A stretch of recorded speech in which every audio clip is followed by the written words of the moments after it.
کرامن کاتبین کو بھی ذمہ داری دے رکھی ہے. ان کی ذمہ داری کیا ہے کہ تم نے معاملات لکھنے ہیں, بندوں کے معاملات لکھنے ہیں. اب وہ ہمارے معاملات لکھتے ہوں گے, اب ظاہر بات ہے ہم جیسا کریں گے وہی تو لکھا جائے گا.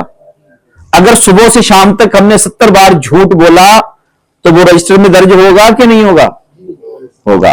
اگر ہم نے سچ بولا تو وہ ہماری سچائی بھی, اگر ہم نے کسی کو دھوکہ دیا ظاہر بات ہے لکھا جائے گا.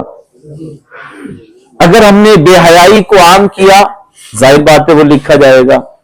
کبھی کبھی کہتے ہیں نا, کہتے کہ ہم تو بے حیائی کرتے ہی نہیں, ہے نا بھائی, اور کرتے نہیں تو پھر ہم یہ غلطی کیوں کرتے ہیں؟ کبھی کبھی چچا یہ سمجھتا ہے کہ میں اپنے بھتیجے کو گالی بک دوں, اب اس سے پوچھو بھائی گالی کیوں بک رہی ہے؟ تو حیا کے خلاف ہے.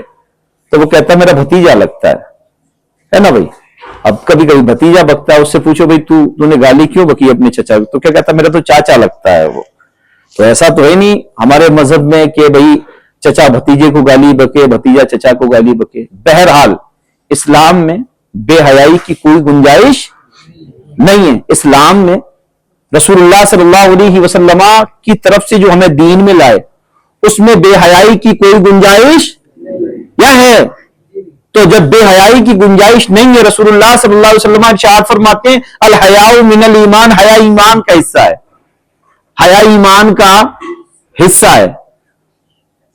تو پھر ظاہر بات ہے جب حیا ایمان میں سے ہے تو بے حیائی کی کوئی گنجائش, تو ہمارے لب و لہجے میں بھی بے حیائی نہ ہو, ہمارے انداز تکلم میں بے حیائی کی گنجائش نہیں ہے, ہمارے معاملات زندگی میں بے حیائی کی گنجائش نہیں ہے. کچھ لوگ گالی بک کر خوش ہوتے ہیں, کچھ لوگ گالی سن کر خوش ہو جاتے ہیں, کچھ لوگ سمجھتے ہیں یہ بات اچھا کام کر رہا ہے, وہ اچھا نہیں کرتا, وہ حیا کے خلاف جا رہا ہے.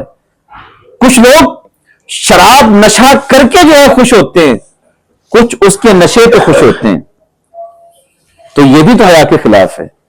اگر ہم نے کسی کی غلطی کو غلطی سمجھ کر سوچا یہ میں تو نہیں کر رہا, یہ تو ٹھیک ہی کر رہا اپنے حساب سے, تو بس یہی تو گناہ ہے. اس چیز سے اپنے آپ کو محفوظ رکھیں. وقت کی قلت بھی دامنگیر ہے, لیکن خیال رکھیں حیا ایمان کا بولے نا حصہ ہے. نہ وہ مرد کے لیے جائز ہے نہ وہ کسی عورت کے لیے جائز ہے. بے حیائی کسی مرد کے لیے جائز اور بے حیائی کسی عورت کے لیے بھی جائز نہیں ہے. حیا ہر اعتبار سے کرنی چاہیے. جب ہم اپنے ماں باپ سے بات کریں